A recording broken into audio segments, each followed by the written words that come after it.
Die laaste rigter was Samuel.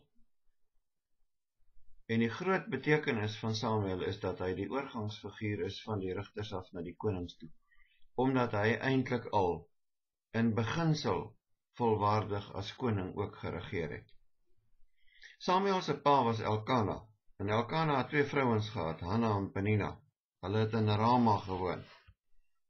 Hanna was onvrugbaar, sy kon nie kinders hê nie, en Penina het haar verskriklik gespot daaroor, en dit het gelei tot baie ernstige hartseer by Hanna.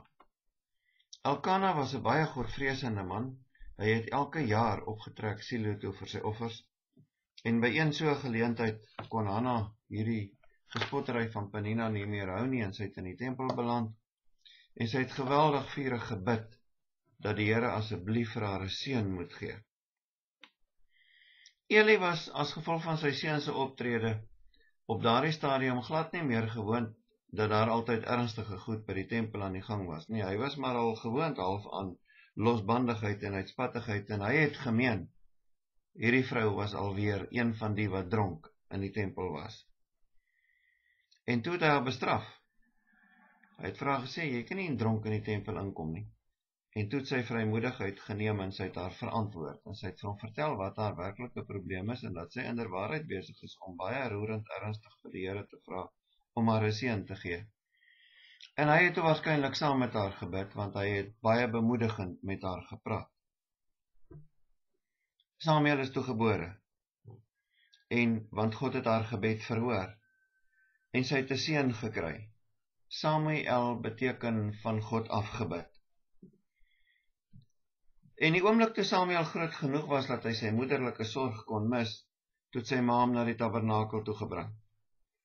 Samuel is dus anders as die Lewiete. Hulle het eers op 25-jarige leeftyd in die tempel begin werk. Samuel was daar van baie klein af, net nadat sy ma hom gespeen het en hy groot genoeg was om op sy eie voete te kon staan. En toe sy vir Eli gaan sê, sy het aan God 'n gelofte gedoen dat sy hierdie seun aan die Here sal wy. En dis hoekom sy om toe tempel te bring. En Eli het die seun opgeneem. Hy het toe by hom gebly in die tempel en daar was Samuel van kleintyd al werksaam as 'n Lewiet. En die Bybel sê hy het opgegroei in genade by God en by die mense. Daar staan letterlik in die Bybel, Samuel het groot geword en die Here en die mense was hom goedgesind. En dan in 1 Samuel 3, dan lees ons hoe die Here vir Samuel roep. Maar vooraf sê die Bybel iets wat baie belangrik is, wat ons moet vasvat. Hy sê, die woord van die Here was baie skaars in daardie dae. Daar was nie meer openbare gesigte nie, en daar was baie min mense wat werklik nog die woord van God verkondig het, profete en al dies. Goddelike openbarings is nie meer gehoor nie. En in daardie tyd, toe die geestelike wêreld van die Israeliete letterlik in die woestyn weer was, toe verskyn die Here aan Samuel. En dit het so gebeur dat Eli het al geslaap, en toe Samuel op sy bed lê, toe hoor hy iemand roep hom, hy het gedink dis Eli. Na Eli toe gegaan, Eli het gesê, nee, dis nie hy nie. Na die tweede keer het Eli besef, maar die Here is besig om hierdie seun te roep, en hy het toe vir hom gesê, kyk, jy moet sê, praat Here, die dienaar luister, dis die raad wat ek jou gee. Samuel het dit toe gedoen, en toe het die Here alles aan hom geopenbaar wat met Eli en met sy familie sou gebeur. Samuel was toe bang om hierdie boodskap aan Eli oor te dra, maar Eli het aangehou trek aan hom, totdat hy uiteindelik alles vir hom vertel het. En van toe af het die Here baie meer kere aan Samuel homself openbaar.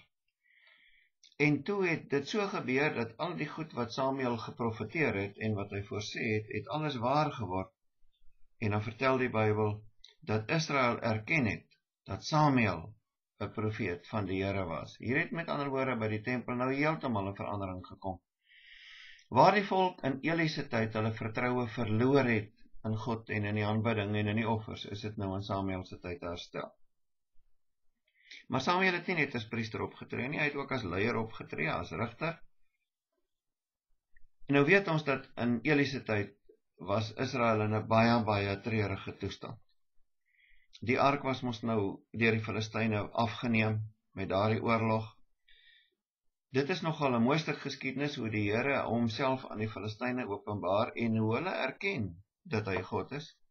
Hulle het hulle afgod Dagon in Asdod gehad, en toe gaan sit hulle die ark voor Dagon neer. Nou die simboliese betekenis hiervan is dat God, die God van Israel, is baie kleiner as Dagon en hy is ondergeskik aan Dagon. Die ander môre toe hulle nou daar opdaag, toe lê Dagon onderste bo. Hulle het toe gedink iets het nou maar seker hierdie beeld laat omval. Toe tel hulle hom weer regop. En die volgende dag toe hulle weer daar kom, toe lê Dagon weer omgeval, maar sy kop en sy hande het afgebreek en die lê nou op die trappies, laer as die ark. En toe het die Here allerhande strawwe op Asdod gebring, pesswere en muise op die lande. En hulle het toe 'n slim ding gedoen, hulle het besluit dan skuif hulle net die ark, want hulle het dadelik besef hierdie pla het te doen met die Here en die ark. In Gat het die Here toe dieselfde strawwe oor hulle beskik. Toe besluit hulle, nee, volgende stad skuif hulle die stad na Ekron toe. En daardie stad is deur die Here werklik swaar gestraf met hierdie pessere en muise en dinge.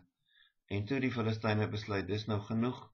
Hulle stuur hierdie ark terug na Israel toe, dis waar hy hoort. Maar die priesters van Dagon het toe vir hulle raad gegee en gesê, luister, julle moet hierdie ark terugstuur saam met behoorlike geskenke. En die geskenke toe bestaan uit 5 goue muise en 5 van hierdie swelsels wat op hulle liggame was, wat hulle met goud nagemaak het, wat nou die pla afgebeeld het. En hulle het dit op 'n nuwe wa gesit, en hulle het 2 koeie gevat wat in melk was, met klein kallertjies, en hulle voor hierdie wa ingespan, en hierdie 2 koeie het reguit na Bet-Semes toe gestap. By Bet-Semes was die Israeliete toe nou besig om die oes in te samel, toe die wa daar aankom, en hulle het dadelik vir die Here 'n dankoffer gebring. Maar toe het hulle ook ernstig sonde gedoen, want in Numeri 4 vers 20 het die Here hulle verbied om aan die ark te staan en klou en vat en om hom te bekyk. En dit is toe wat hulle doen. Menslikerwys gesien het hulle waarskynlik maar gedink, wel, hier het ons die geleentheid, ons kan nie die ding sien nie, hy staan in die allerheilige daar. Kom ons bekyk nou mooi en dan sien ons vir onsself wat gaan hier aan. Die Here het niks daarvan gehou nie en hy het 70 van die mans doodgemaak. Toe het hulle die ark van Bet-Semes al weggevat na Kirjat Jearim toe, waar dit in die huis van Abinadab in bewaring gestaan het.